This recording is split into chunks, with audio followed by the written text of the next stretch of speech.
3:10 বাজে। এই জাস্ট আমরা পৌঁছালাম আমাদের হোমস্টেতে। এখন রুমে যাব। ফ্রেশ সেভাবে হওয়ার তো কিছু নেই, একটু হাত পাটা ধুয়ে লাঞ্চ করতে চলে যাব, কারণ লাঞ্চের পরে আবার ইচ্ছা আছে একটুখানি বেরোনোর। তো আমি একটা জিনিস শেয়ার করতে কালকে ভুলে গেছি, ভাবলাম সেটা শেয়ার করে দিই। তো বেসিক্যালি কালকে আমরা গেছিলাম জলসা বাংলোতে। তো তোমাদের বলছিলাম যে জলসার বাংলোতে এসছি, খুব সুন্দর ভিউ, সব কিছু ঠিক আছে, বাট কেন ফেমাস ব্যাপারটা জানতাম না। তো ওখানকার লোকাল লোকদের জিজ্ঞেস করেছিলাম, তো ওরা বললো যে বেসিক্যালি মানে এটা ব্রিটিশদের তৈরি বাংলো। 1930 সালে ব্রিটিশরা এটা তৈরি করেছিল। আর এটা এই কারণেই তৈরি করা হয়েছিল যে ওখান থেকে পুরো মানে 360 ডিগ্রি মাউন্টেন ভিউটা পাওয়া যায়। তোমরা দেখেওছো যে দারুণ ভিউ। তো চারপাশে ভিউ পাওয়া যায়, আর ওখানে যে পাইন গাছগুলো আছে ওগুলো ওদেরই লাগানো। তো এটা ছিল মেন রিজন। আর এখন এটা পুরোটাই গভর্নমেন্টের আন্ডারে, আর এখানে কিন্তু বুকিং করে থাকা যায়। তো এখানে আমি বলছিলাম ও যে বাইরে থেকে যে লক করা আছে, ভেতরে কার্টেন লাগানো, তো আমি জিজ্ঞেস করলাম। তো এটা হলো তোমার একটা অনলাইন সাইটে বুক করতে হবে। অনলাইন সাইটে বুক করে তোমরা থাকতে পারো এখানে। এই জলসা বাংলোতে অনেকে এসেই থাকে, এটা গভর্নমেন্টের আন্ডারে। আর খুবই সুন্দর জায়গা ওখানটায়, বুঝতেই পারছো যে ওখানে যদি তোমরা থাকো মানে ওখানেই টাইম কেটে যাবে, খুবই ভালো। আর তোমাদের তো বললামই যে 25 টাকা করে টিকিট। তো এটা কালকে তোমাদের বলা হয়নি, কেন কি ওই রকমভাবে বৃষ্টিতে পড়ে গেছিলাম, তারপরে এসে আর বলা হয়নি, ভালো এখন শেয়ার করে দিই। আর এখন চলো একটু ফটাফট একটু ফ্রেশ হয়ে আগে লাঞ্চটা করে নিই, কারণ পেটে ছুঁচো ডাকছে। আরেকজনের আর ফটো তোলা শেষ হচ্ছে না, ফটো তুলে যাচ্ছে। তারপরে আবার এরপরে কোথায় সাইট সিনে যাবে সেগুলোও দেখছে। তো আমাদের লাঞ্চ ডান, লাঞ্চ করা হয়ে গেছে। এখন আমরা আবার বেরিয়ে যাচ্ছি, কাছাকাছিই যাব, একটু সাইট সিন করে আসি। কি বলো তো, ঘুরতে এসে রুমে বসে থাকতে একটুও ভালো লাগে না, যদিও আমার এখন প্রচণ্ড কোমরে ব্যথা করছে, কেন কি ওই রাস্তাটা এতটাই খারাপ ছিল ওই সিলারিগাবের।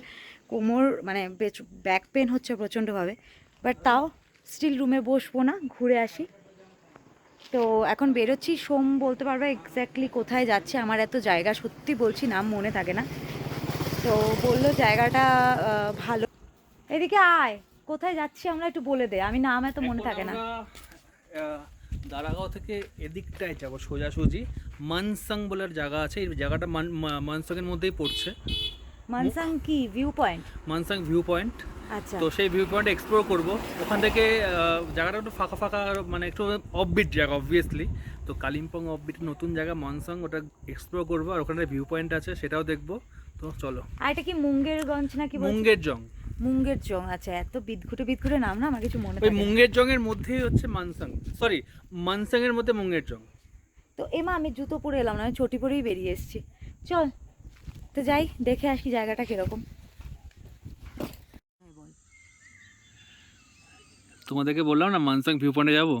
তো সামনে দেখা যাচ্ছে ওই যে সামনের পয়েন্টটা, এই সামনের পয়েন্টটা, ওটা হচ্ছে Mansong view point, Teesta river view point. ওটা অলরেডি আমরা এক্সপ্লোর হয়ে গেছে কালকে। যেদিন আমরা আসলাম মানে কালকে যখন আমরা আসলাম, তখন আমরা যদি ব্লগ দেখো তো জানবে, একটা ভিউ পয়েন্টে আমরা আসার আগেই দাঁড়িয়েছিলাম, যেখান থেকে দারুণ লাগছে দেখতে, না দাঁড়িয়ে পারছি না। অ্যাকচুয়ালি এটাই ওই ভিউ পয়েন্টটা, আমরা তখন নামটা জানতাম না। আর এখন যেখানে দাঁড়িয়েছি তার ঠিক টপেই দাঁড়িয়েছি, সেম ভিউটাই পাওয়া যাচ্ছে, আরো উপরের ভিউ আর এটা। উপরের ভিউটা। আর আকাশটা দেখো একবার। কিন্তু এখন ক্লাউডি হয়ে গেছে, বৃষ্টি যে কোনো মুহূর্তে নামতে পারে, যার জন্য এখন এরকম মানে বুঝতেই পারছো পুরো সাদা লাগছে। পিছনটা দেখিয়ে দিই তোমাদেরকে। তো এখন আমরা কি করব, আমরা কি হোমস্টে ফিরবো? না, একটু এদিকটা ঘুরবো, ঘুরে চলে আসবো। আজকে এক্সপ্লোর করা শেষ হচ্ছে না সকাল থেকে।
আমরা ইচ্ছেগাঁওর পথে আছি, কিন্তু আমরা ইচ্ছেগাঁও যাবো না, কারণ ঠিক করলাম অলরেডি ওয়েদার এখন এতটা দেখো খারাপ হয়ে আছে, অলরেডি এদিকটা মেঘ ঢুকছে।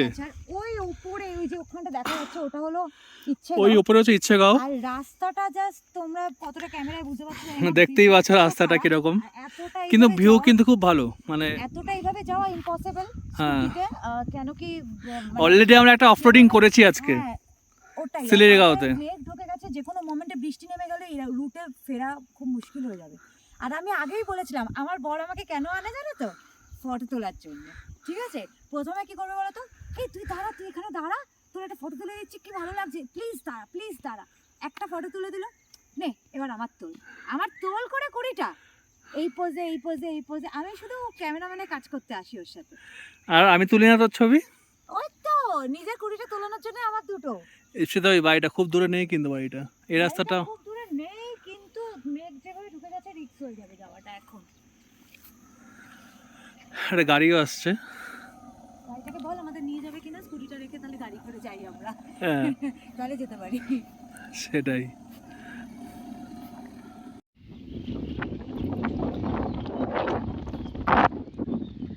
এই যে ভিউটা দেখছো তোমরা, এটা কিন্তু আমাদের হোটেলের ছাদ থেকে, আর চরম মেঘ করেছে, বৃষ্টি হচ্ছে অ্যাকচুয়ালি, সিকিমের ওই সাইডটা বৃষ্টি হচ্ছে, পুরো কালো মেঘ উপরে দেখতে পাচ্ছ, আর ওদিকটা থেকে যে দেখাই যাচ্ছে না। এখান থেকে রাস্তায় বাদটাও দেখতেই ভালো লাগছে না। হ্যাঁ, কনস্ট্রাকশন হচ্ছে। বল, আমরা ছাদে দাঁড়িয়ে আছি, তুই আর অত দূরে যাস না, এত হাওয়া দিচ্ছে মনে হচ্ছে মানে আমাদের ওয়েট কোনো কিছু না, হাওয়া পেয়ে যাচ্ছে বাড়ি বেড়ে। আর ছাদটা তোমাদের একটা কথা বলবো, আমরা যখন এখানে এসেছিলাম ফার্স্টের দিনে আমাদের যে রুমটা নিয়ে প্রবলেম হয়েছিল, সেটা এদের দোষ না।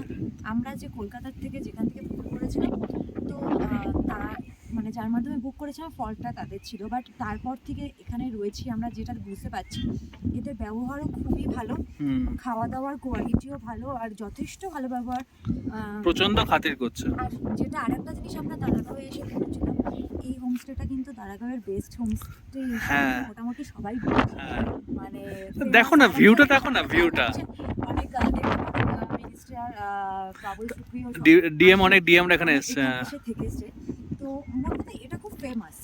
তোমাদের জাস্ট জানিয়ে দিই যে এখানে রেট হলো তোমার পার হেড 1500 করে, fooding and lodging per head 1500 করে, তো আমরা দুজন ধরো আছি, তোমার পড়বে 3000 টাকা করে। এবার এটা আমরা কলকাতা থেকে বুক করে আসছি, তাই তোমরা যদি ডিরেক্ট এদের ফোন নাম্বারে বুক করো, যেটা আমাদের কাছে ছিল না, এখন আছে, চাইলে তোমরা আমাদের থেকে নিতে পারো, তো তাহলে কিন্তু তোমরা 1200 করে মানে পার পার্সন হিসেবে 1200 করে পাবে। এটা হচ্ছে সিজনে, অফ সিজনে আরো কম হয়ে যাবে সেটা। অবভিয়াসলি আমাদের কারোর পক্ষেই সম্ভব হয় না, আমাদের কলকাতার মাধ্যমে বুক করতে হয়, কিন্তু আমরা এসেছি, আমাদের কাছে নাম্বার আছে, তাই তোমাদের বললাম যদি তোমরা আসতে চাও আমাদের বলতে পারো, আমরা নাম্বার শেয়ার করে দেবো।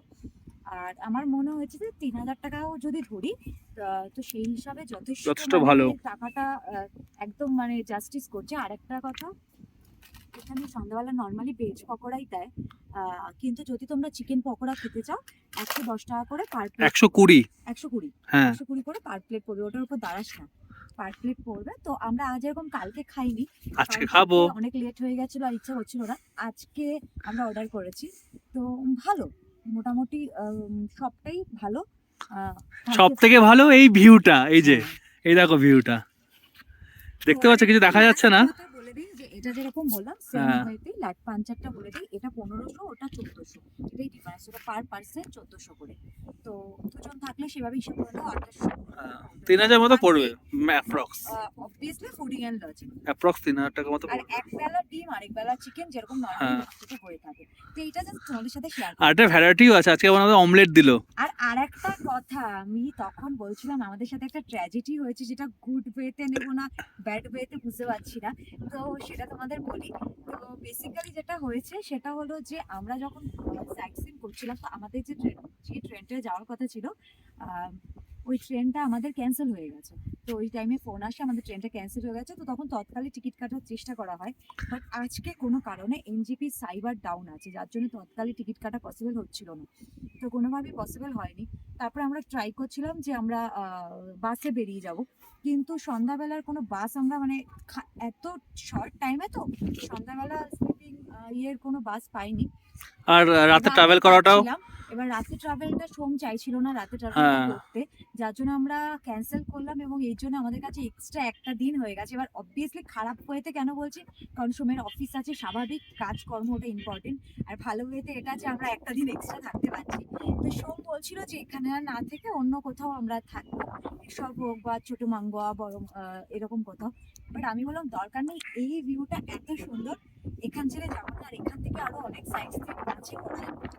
তো আমরা কালকে, আমি বললাম এখানেই আমরা নাইট স্টেটা করবো কালকে, আর কালকে আমরা সেই সাইড সিন গুলোতে যাবো।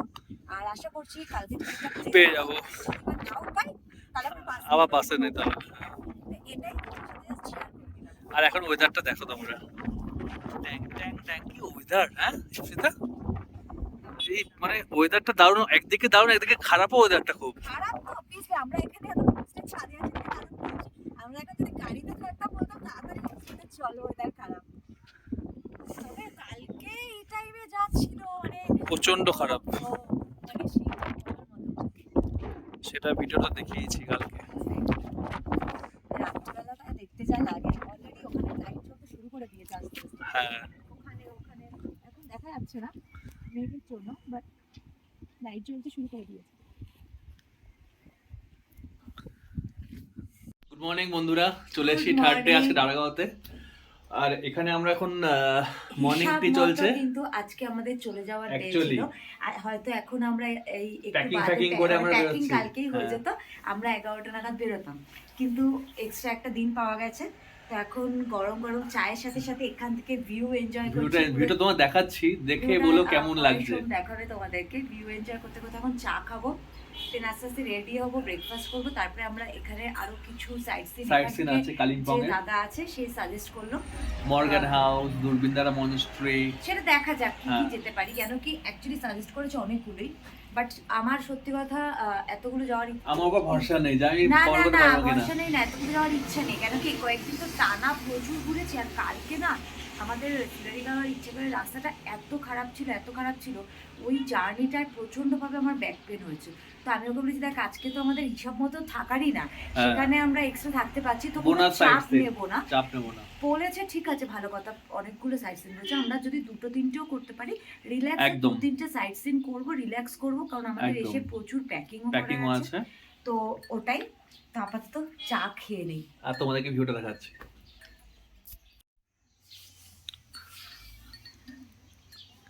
জাস্ট দেখো ভিউটা, ব্যাপক ভিউ এখান থেকে, আমাদের রুমটার এই সাইড থেকে ইপসিতা বসে আছে।